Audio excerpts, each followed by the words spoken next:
Hi guys, welcome back to my channel, and I'm going to talk about one of my theories of why movie franchises keep failing. And I think it's because they keep trying to increase the stakes with every new iteration or movie added to the franchise. It's always like this quest for the next big bad, the bigger the better. So many franchises have fallen prey to it. Marvel has fallen prey to it, The Fast and the Furious.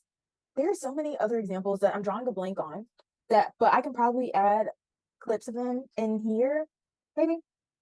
But essentially, what they try to do is when they start off, usually with their first movie, they have this really good supervillain or antagonistic character, and that character ends up being beloved because of how that character was like fleshed out. Or maybe there's other reasons for how it connects to the world and stuff like that. And so when the next movie comes out in the franchise, they try to one up that person until eventually ends up being where that initial villain character, if they haven't been removed permanently from the franchise, they'll end up becoming a good guy. And not to say that a villain to hero arc is bad, because I love a good villain to hero arc. But when it comes to how movie franchises handle it, most times, often than not, it's not really an arc developed and more like a consequence of trying to make the next villain in the next movie even worse than the one before it. Because at the end of the day, you want each new movie coming out to beat out the movie before it, but that comes at the expense of the movie before it. So you're going to have to end up trying to fit things together or rework character development in order for you to get this next bigger, better movie.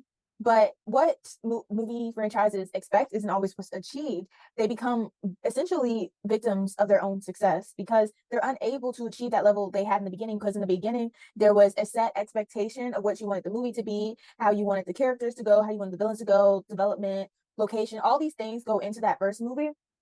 And so when you try to make the next movie and the next movie after that and the next movie after that better, you're going to at some point ruin the original, what came first. And that's why I always have an issue when movie franchises aren't planned and what ends up happening is a one single movie that's supposed to be individual by itself ends up being so successful that the corporation behind it, the movie production company behind it is like, you know what, this is so light. Let's do more of it. Like let's do more of it. Oh my God, I forgot another example. Jurassic Park. Honestly, I none of these new movies they made now should have ever existed, but they're trying to one up the movies that came before it, and it's this irreversible consequence by trying to one up or increase the stakes. You end up with events that can seem exciting, but then in the end make everything else seem dumb. One of the oh my God, this I keep coming up with like as I'm thinking and I'm talking about this, I keep coming up with more and more examples. One of the best examples of this, I already said Marvel was an example, but their movie The Eternals, which is a movie I have so many issues with, but the Marvel's Eternals is one of the best examples of this because it's like you essentially set up a plot line where the Earth is going to get destroyed by a celestial, and so in turn that makes everything that came before or after it seem moot.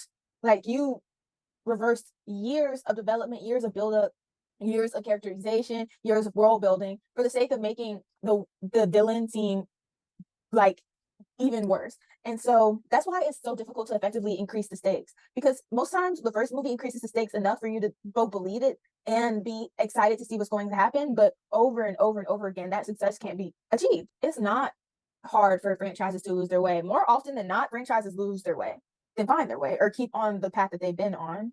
That's why there needs to be a balance between the movies that come after and the movies that come before. Let me know what y'all think. Do you think that by franchises trying to increase the stakes that it's effective in keeping the audience that once loved it? Do you think that it worsens the movies as a franchise? Do you think if the movies were considered individual that they would be better? Let me know. And while I'm thinking about it and talking about it, another one, Star Wars. I keep thinking of other examples of franchises trying to increase the stakes and then it ends up blowing back in their face. It's so unfortunate. But don't forget to like, comment, subscribe to my channel. If you don't, oh well. Bye.